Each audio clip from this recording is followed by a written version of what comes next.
À quelques heures du lancement de la nouvelle législature issue des élections provinciales de 2023 à l'Assemblée provinciale du Lualaba, l'élu d'Edi Lolo et doyen d'âge, l'honorable Mathieu Kazimbe Souana, a effectué une visite éclair à l'Assemblée provinciale sous la conduite du directeur de l'administration en présence des autres cadres supérieurs. Et puis la ministre provinciale de la Santé, Dr Kainda Kassela Pichou, a effectué jeudi descente la première au village Lualaba Mupondia où elle a rendu visite aux rescapés de l'accident des circulations survenu le 31 janvier et la seconde à Mushima pour se rendre compte de l'épidémie de choléra. Et puis installation ce vendredi du nouvel évêque des Kamina, Monseigneur Léonard Kakouji, qui a été intronisé par ses frères, les évêques du Congo, à travers une messe présidée par l'archevêque métropolitain de Lubumbashi. Mesdames et messieurs, voilà tout pour le titre. Bienvenue à vous tous dans ce journal du week-end.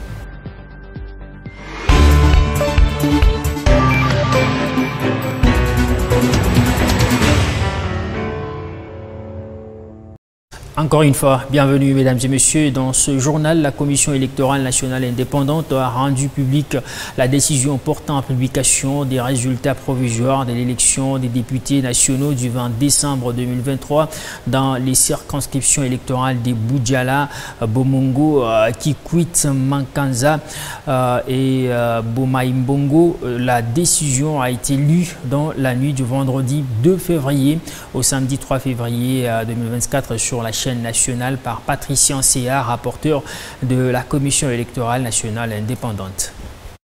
À la suite de la décision de la CENI annulant les suffrages exprimés aux législatives nationales et provinciales dans les territoires de Massi Manimba, Akwilu, détention illégale des machines à voter et autres, la centrale électorale avait également décidé de geler pour raison d'enquête les résultats provisoires des élections législatives nationales des circonscriptions électorales de Bunjala au nord-Ubangi, de Bomongo et Mangaza à l'Équateur. Ces nouveaux résultats provisoires des élections législatives nationales viennent une fois de plus renforcer la position du parti présidentiel UDPS Tshisekedi, déjà considéré comme la première force politique au sein de l'Union sacrée de la nation, famille politique de Félix Tshisekedi. La publication des résultats intervient quelques jours après la publication du calendrier électoral réaménagé. Ces calendriers électoraux reprogramment les élections législatives nationales et provinciales dans les circonscriptions électorales de Massi Manimba,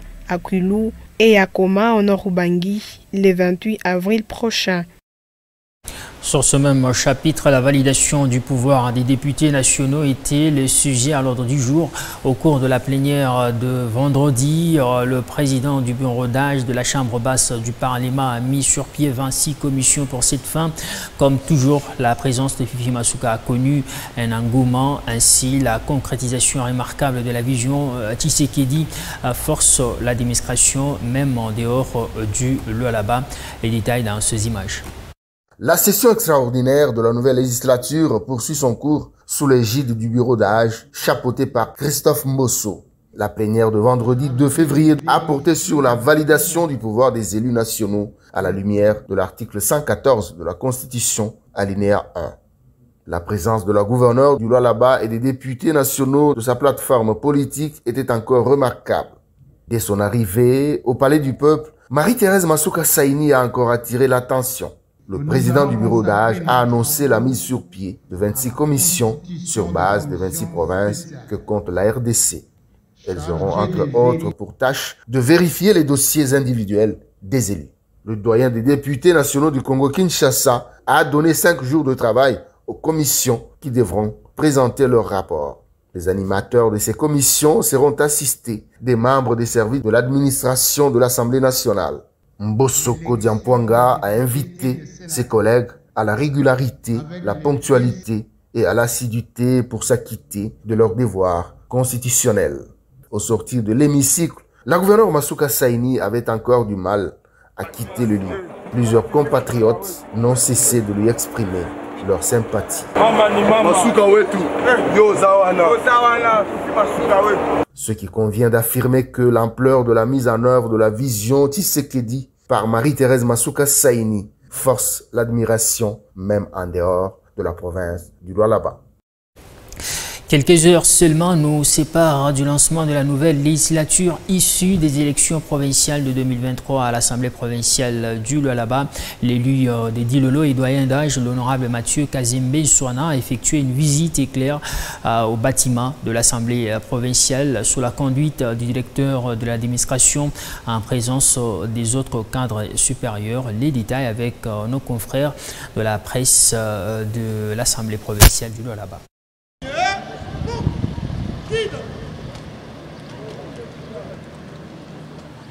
Il est 10 h de ce samedi 3 février 2024 lorsqu'apparut dans l'enceinte de l'Assemblée provinciale du Lualaba l'honorable Mathieu Kazembe Soana, doyen d'âge de la nouvelle législature issue des élections provinciales de 2023.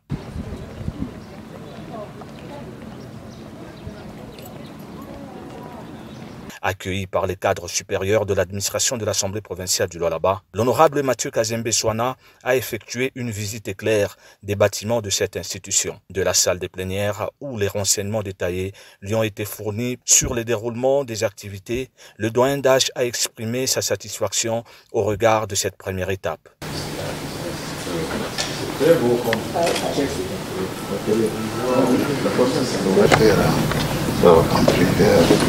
Oui. Comme ça, on va voir. C'est réservé pour la sonorisation. Là, c'est une salle où, quand les députés viennent, ils passent là-bas, on entend la plénière. Ensuite, c'était au tour du bâtiment administratif où l'honorable Mathieu Kazembe s'est entretenu avec le directeur de l'administration, André Chawile. Déjà le lundi 5 février 2024, une séance plénière inaugurale de la nouvelle législature est prévue à l'Assemblée provinciale du Lualaba. Après les élections du 20 décembre, l'heure est à la nouvelle législature dans les assemblées provinciales de la République démocratique du Congo. La session inaugurale et d'installation des bureaux d'âge est annoncée pour ce lundi 5 février. Au Lualaba, quel bilan des députés provinciaux du mandat passé? Quels sont les défis à relever pour cette nouvelle législature? Les analystes politiques rencontrés parlent d'un bilan chaotique tout en évoquant les pistes des solutions pour le bien-être des Lualabais. À l'Assemblée provinciale du Lualaba, la législature passée n'a pas été productive. Le bilan des députés provinciaux n'est pas satisfaisant. La législature qui vient de se passer, c'est une législature que les Lualabais doivent regretter. D'autant plus que cette législature n'a pas permis à la province d'être à la hauteur des défis qui attendent de solutions. Il y a eu beaucoup de problèmes qui ont conduit à la déstabilisation de la province et les députés ont joué un rôle très négatif. Ils n'ont pas fait leur travail correctement, ils n'ont pas aussi respecté la Constitution parce que la Constitution nous dit lorsqu'un gouverneur démissionne, 15 jours après on doit organiser les élections et nous avons gardé le vice-gouverneur pendant 3 ans. Tout ça, ce sont des signes qui montrent que nos députés n'ont pas bien travaillé.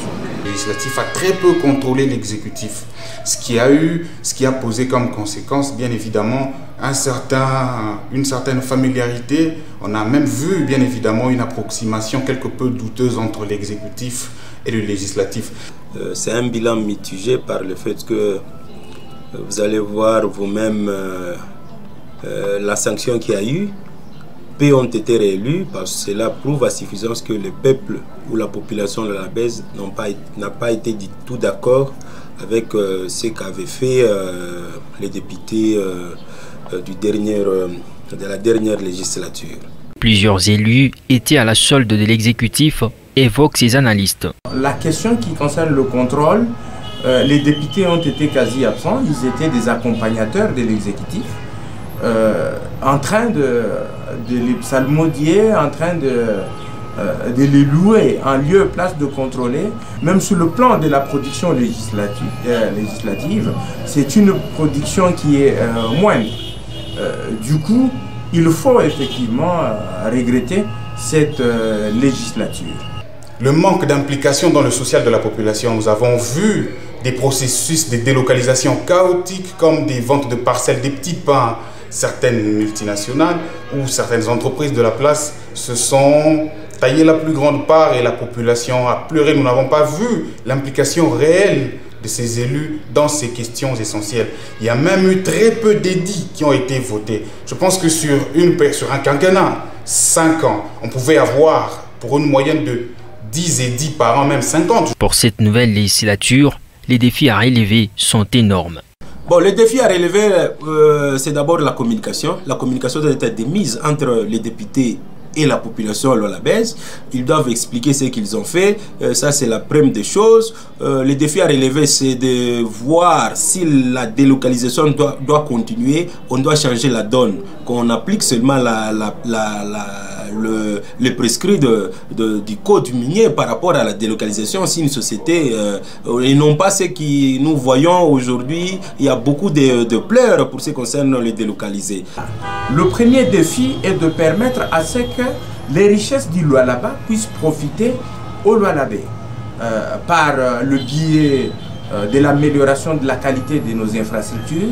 Penser la diversification de notre économie, la diversification de nos ressources.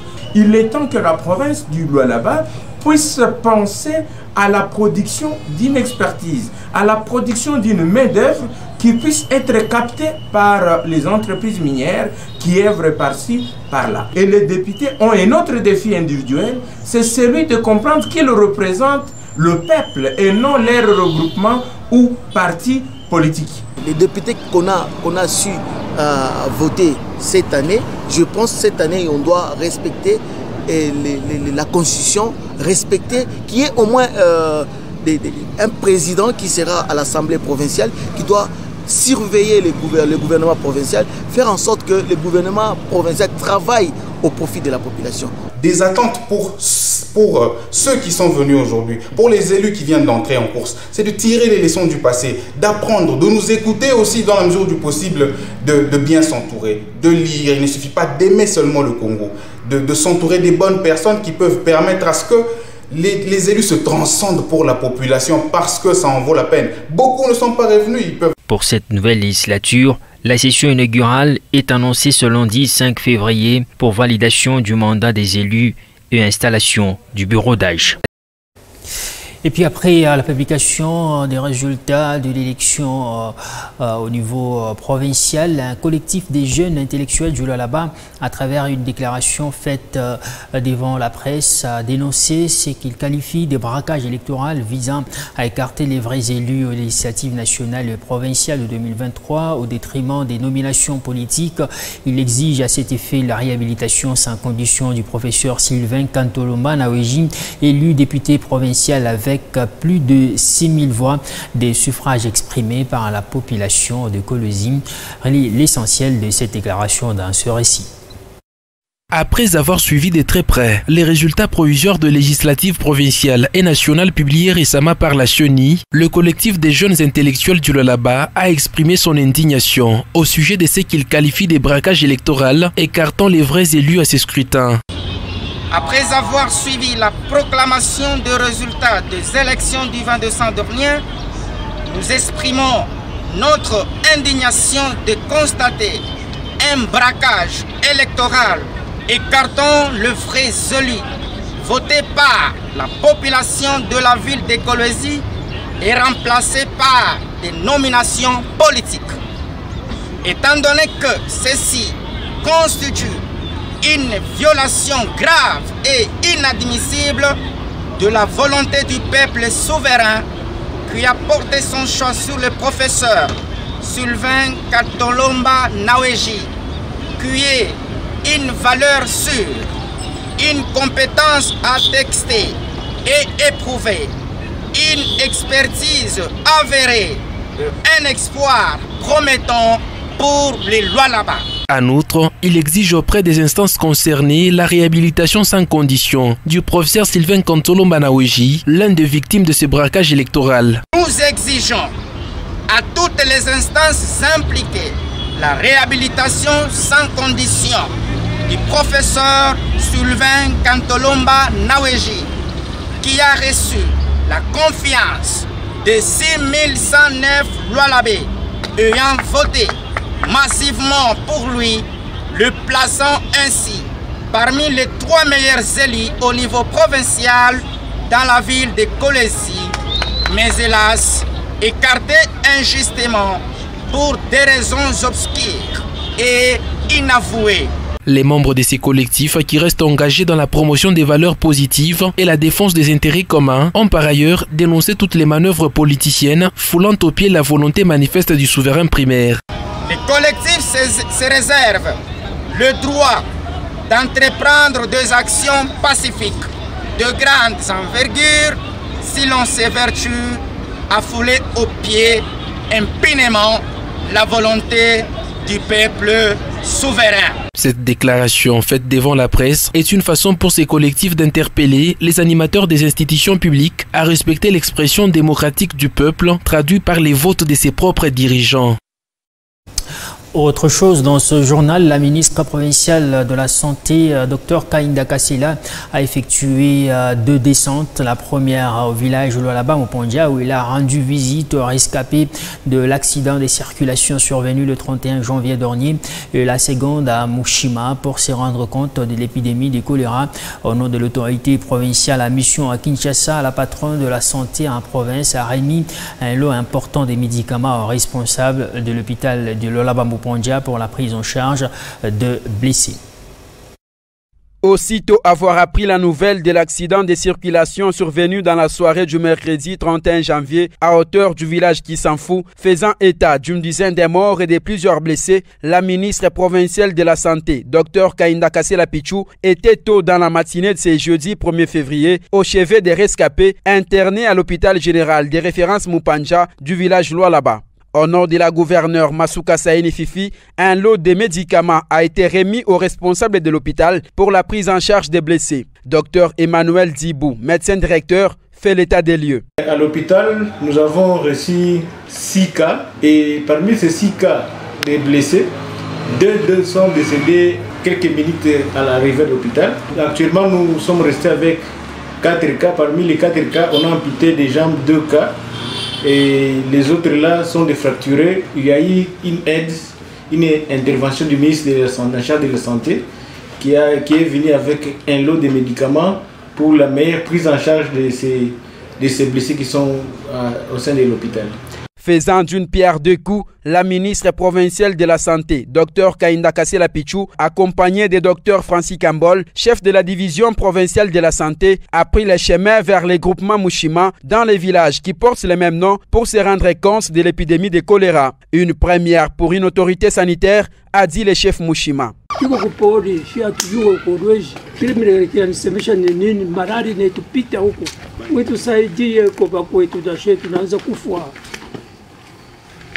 Mwingine kuna kufa tasema bana muroka kwiko kama ni kufurani. Nani waliona wasema mtu fulani kuna mama akisante sana mwafu iko imwane. Periodi ya epidemie tuko na problem na ile malaria ya kolera ni malaria ya mai, ni malaria ya mikono ya buchafu. Donc il faut mai tukwe nayo pembeni njo vile. Et tukunye mai mzuri ya kutokotisha ou bien mai ile kutraiter déjà. Il est à noter que cela fait plusieurs jours qu'aucun cas de choléra n'a été enregistré dans cette partie de la province du Lualaba, faisant frontière avec la Zambie. Et puis, des grands travaux d'évacuation d'immondices se poursuivent sur l'ensemble de la ville de Kolwezi pour ce week-end. Cette opération consistait à l'enlèvement et l'évacuation de tous ces tas de déchets qui traînaient sur plusieurs coins chauds du chef-lieu du Lualaba, comme au quartier Mutoshi, mais aussi au quartier Kasulu. L'objectif est celui de rendre la ville de Kolwezi encore plus propre. Oui, il faut acheter propre. Dieu a pu éviter ma malaria, ça, ma choléra. Aucun coin de Kolwezi ne sera épargné à cette nouvelle énergie impulsée par le premier citoyen de la ville, Maître Jacques Massingo Kindele, dans la réussite historique et totale de l'opération Ville Propre qui se poursuit sans aucune faille. Après l'aménagement du dépotoir public, un important charroi automobile de la brigade d'assainissement de la mairie s'en va en guerre contre les dépotoirs du transit dans différents coins de la ville. des grands travaux d'évacuation et enlèvement de déchets se déroulent comme d'habitude. Les immondices qui traînaient autrefois n'ont pas résisté à cette vent soufflé par le maire de Kolwezi, celui de toujours garder le chef-lieu du Lualaba propre, une ville miroir et surtout épargner ses administrés à toute maladie. Ici au marché Sidam, on dit par, c'est avec succès que l'équipe a accompli sa mission.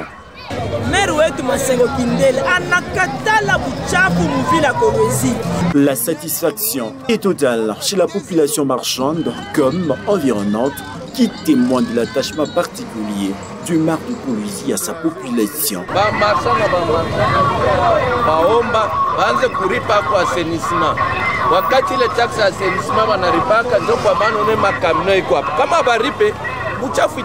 Et proche de ses administrés, le numéro 1 de la ville ne ménage aucun effort pour la salubrité de sa juridiction.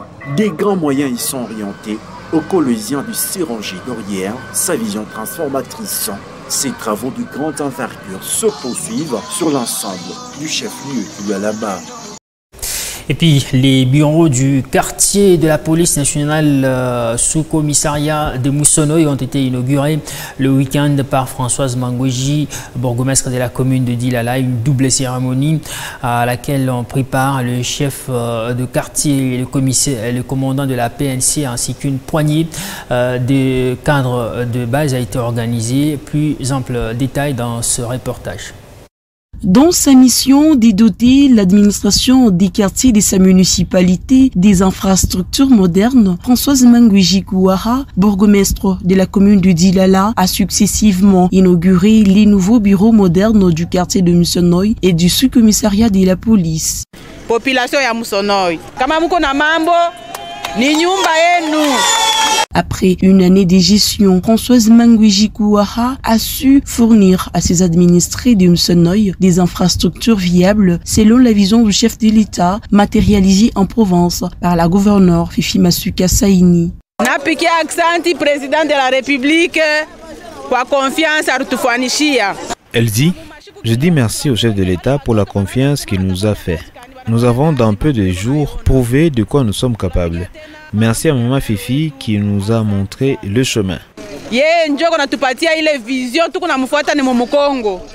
Muko namuona na yeye vile kunafanya makazi, anasema na yeye baburkumestre bote bashikale mu mabiro banze kwenda kutumika kazi. Les quelques invités venus assister à cette cérémonie ont pu admirer les locaux modernes de l'administration de Moussonoï. En religion, installation ce vendredi du nouvel évêque des Kamina, Monseigneur Léonard Kakouji, qui a été intronisé par ses frères les évêques du Congo à travers une messe présidée par l'archevêque métropolitain de Lubumbashi. La cérémonie a réuni plusieurs chrétiens venus de partout à travers le pays, notamment Kolwezi, Lubumbashi, Kipushi ainsi que Kinshasa. Nommé il y a 2 mois par le pape François comme évêque du diocèse de Kamina, Monseigneur Léonard Kakouji a pris possession de ses nouvelles tâches au sein de l'église de Kamina. La messe d'ordination épiscopale s'est déroulée à la cathédrale Reine de la Paix du chef-lieu de la province du Olomami. Elle a été présidée par l'archevêque métropolitain de Lubumbashi, Fulgence Mouteba, en présence de plusieurs évêques du Congo, dont celui de Kolwezi, Richard Kazadi Kamba, l'évêque de Sakanya Kipushi, Gaston Rouvezi, ainsi que Monseigneur Donatien Chou.